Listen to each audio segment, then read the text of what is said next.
Hello mga ka-legit Davercad, CEO ng MediaQuest and Signal TV ng TV5 abay nagsalita na patungkol sa issue ng pagkalugi daw di umano ng Itbulaga. Ang lahat ng yan. But before that, if you haven't subscribed yet to my YouTube channel, please don't forget to like, share, and subscribe at hit mo na rin ang notification bell for more showbiz updates. Bago tayo magpatuloy, of course, nais ko po muna ipaabot ang aking pasasalamat sa lahat ng mga legit viewers, subscribers at ang lahat ng mga legit na nanonood at sumusubaybay sa lahat ng ating mga updates. Maraming salamat po. And for today's video, ito na nga no, dahil hindi na po nakapagpigil si MediaQuest CEO ng MediaQuest na si Miss Jane Basas kung saan ibinigay niya ang detalye patungkol or nilinaw niya ang mga issue na nagsasabing nalulugi na daw di umano ang Itbulaga, kung saan nag-post po ito at nagsalita po ito sa media para lang po patunayan na hindi totoo ang mga kumakalat na balita patungkol sa bagay na ito. Kasi in the first place, hindi po makakabuti sa show na ikakalat ng ilang mga bashers at ilang mga fake news peddlers ang issue na ito dahil maaapektuhan ng todo ang mga advertisers na nagpe-place ng ads sa kanilang programa. Kaya naman hindi na po nakapagpigil itong si Ma'am Chi. Itong si CEO, no? CEO na po yung nagsalita para lang po malinawan at matapos na ang issue na ikinakalat ng ilan sa mga bashers ng Itbulaga, lalo-lalo na mga pro-tape vloggers na nagpapabricate ng iba't ibang story sa social media at kung ano-anong paninira ang ginagawa sa Itbulaga. Sabi ni Ma'am si Jane Basas, Itbulaga is our most profitable show. So yan po, tapos ang issue.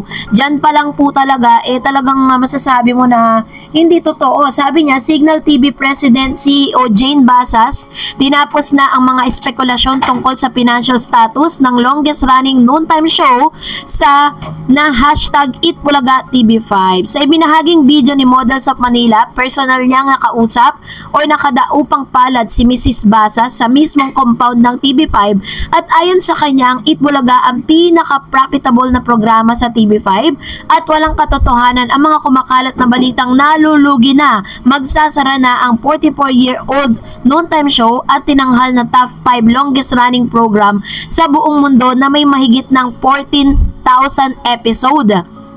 Dagdag pa nito, sa loob lamang ng unang 3 buwan sa pag-ere sa 5 ay malaki na ang kinita nito at malaki ang naitulong sa pag-angat ng istasyon bilang current number 2 most watched channel sa buong bansa.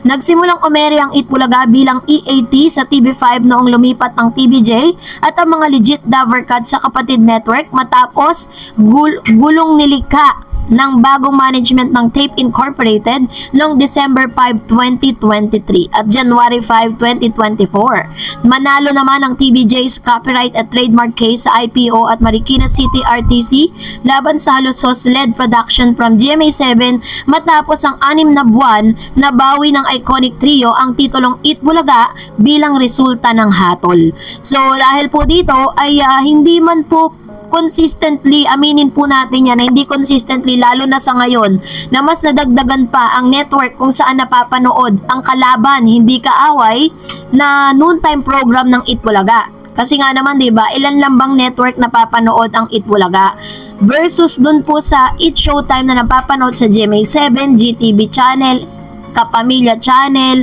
tapos ilang platform po yung gamit po nila. Samantalang ang Itbulaga po is RPN9 na hindi rin naman ganun kalakas ang signal para sa ilang mga provincial areas. Hindi katulad po ng GMA, talagang even yung pinakaliblib na lugar kayang abutin, no? Pero this time, yun yung pinakatalo talaga ng TV5 pagdating dyan. Pero this time, mas malinaw at klaro na nga ang lahat na wala pong katotohanan na ang Itbulaga ay nalulugi na nga.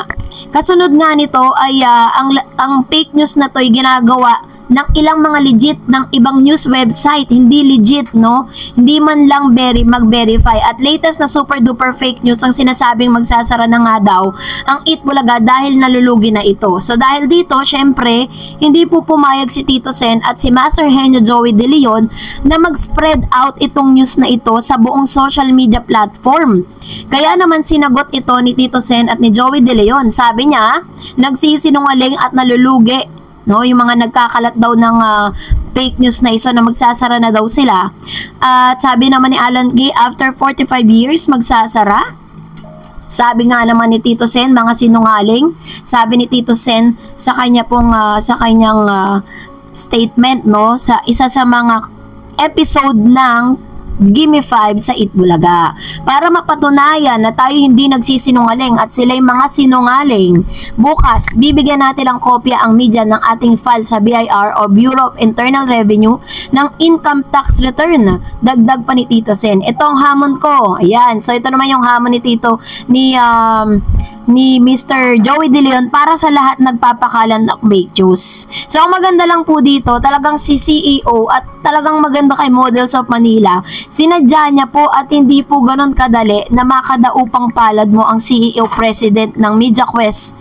'Di ba? Parang napakalaking pribilehiyo na makausap mo siya, and Mr. Models of Manila is very privileged na talagang nabigan or parang nalinawan na ang lahat patungkol sa issue ng pagkalugi. So, pinasalamatan din nitong si Jane Basas, na CEO ng MediaQuest, ang Itbulaga, sapagkat sila po yung pinaka nagtaakyat, no, ng pinakamalaking earn dito sa TV5 as of this moment. Kaya hindi po talaga uubra para ikalat ng ilan sa mga fake news peddlers na talagang ang Itbulaga ay nalulugi na. Kasi kung tutuusin, kung nalulugi po yan, makikita naman po yan sa mga advertisement.